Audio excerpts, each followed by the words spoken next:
There's a war going on in our world, and it's not the kind of war that you think it is. It's an information war. It's a war of knowledge. It's been going on for a long time, and you can do something about it and potentially kill two birds with one stone. One, you can help inform people with truth and information that is accurate. And two, you may be able to create a separate stream of income. We all know how important it is to have multiple streams of income right now in the world. That's why I created the Media Business Blueprint PDF download guide in version 1. New versions will be coming down the line. This is everything that I've learned on my own journey of almost 10 years doing digital things online, probably 5 to 6 years heavy in the digital media space and building my own digital media business.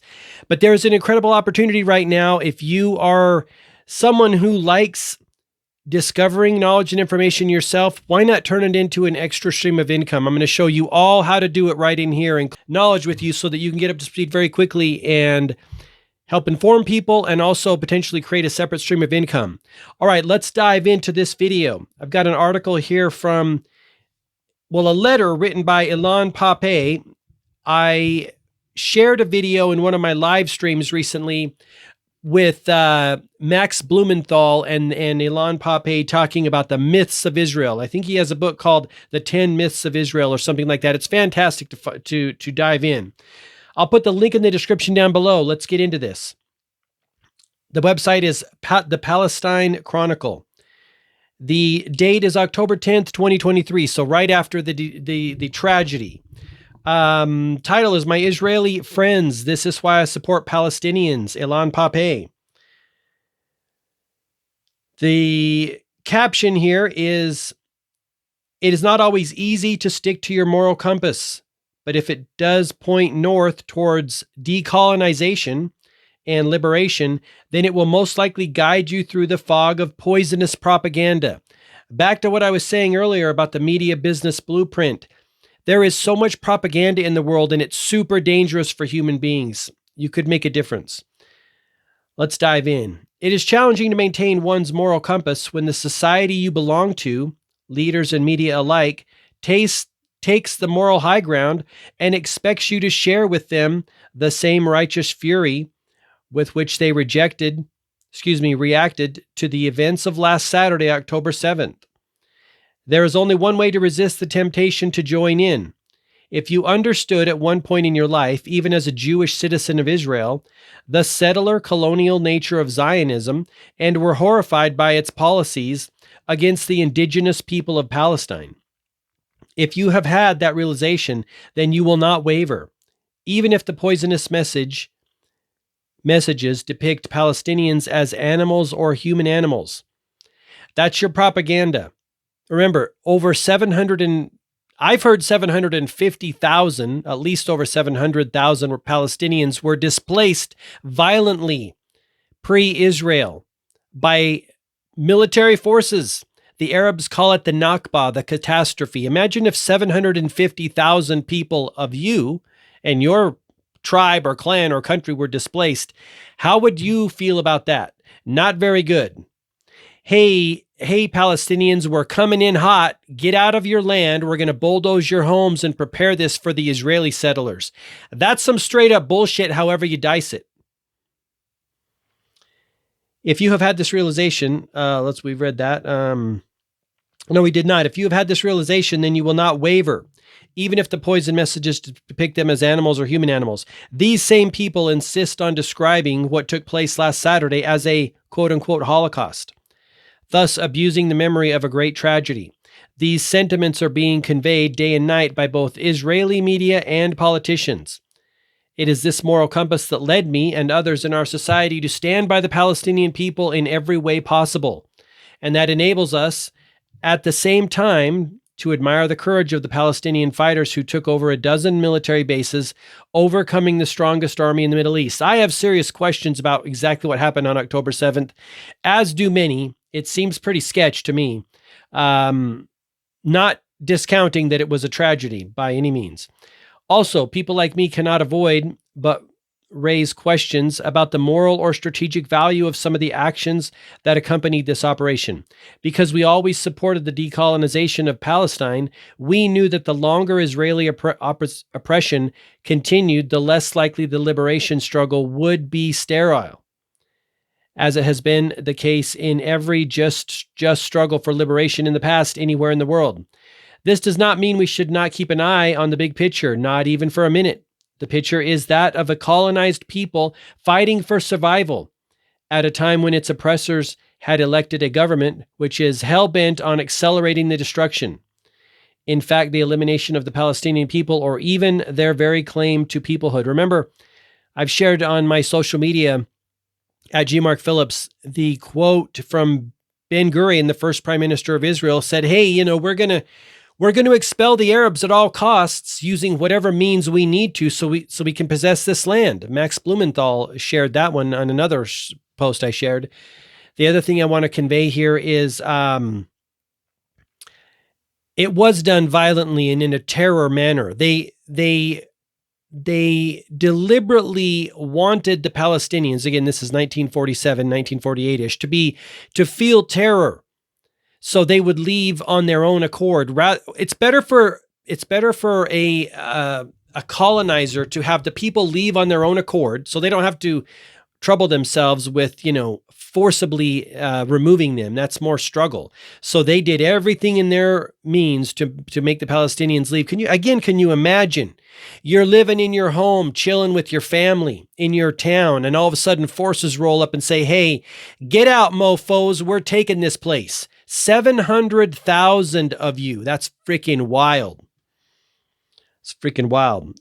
Hamas had to act, and quickly so. Again, I don't defend the actions of Hamas. Again, I think there's sketchy behavior going on, and we know that Netanyahu funded Hamas in an effort. I personally, I think Netanyahu wanted this. He wants to run the whole thing. He wants all the power. This is why I don't trust politicians on either side, any of them. Hamas is what it is, but I think there's other things going on here. There's always other things going on behind the scenes that we don't know. It is hard to voice these counter arguments because Western media and politicians went along with the Israeli discourse and the narrative, however problematic it was. I wonder how many of those who decided to don the Parliament House in London and the Eiffel Tower in Paris with the colors of the Israeli flag truly understand how this seemingly symbolic gesture is received in Israel. Even liberal Zionists with a modicum of decency read this act as a total absolution of all the crimes Israelis have committed against the Palestinian people since 1948.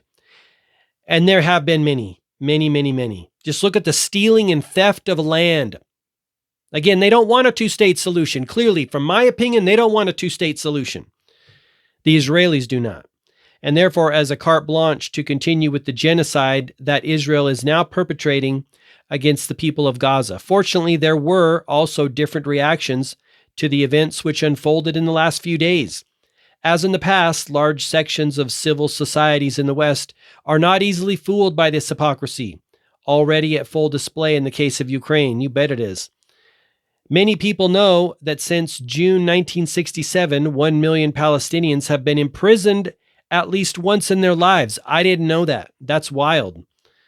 Unbelievable, quite frankly. And with imprisonment comes abuse, torture, and permanent detention without trial. That's the modern Zionist state of Israel for you. That's the modern Zionist state of Israel for you. The more I know, the more I'm like, you guys are freaking sketch. Those guys. These very people also know about the horrific reality Israel has created in the Gaza Strip when it sealed the region, imposing a hermetic siege starting in 2007, accompanied by the relentless killing of children in the occupied West Bank. This violence is not a new phenomenon, as it has been the permanent face of Zionism since the establishment of Israel in 1948.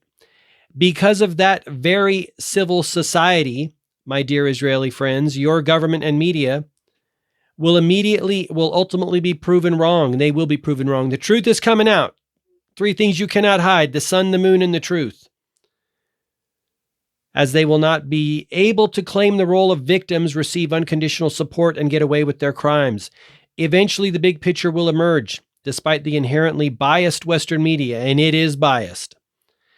The big question, however, is this: will you, my Israeli friends, be able to clearly see this same big picture as well, despite years of indoctrination and social engineering? Now, that is something also for those of us in the West, in America. We have to wake up. It's going to get real shitty if we don't wake up. It already is. It already is. Let's see how much longer. We're very close. A couple more paragraphs. Okay.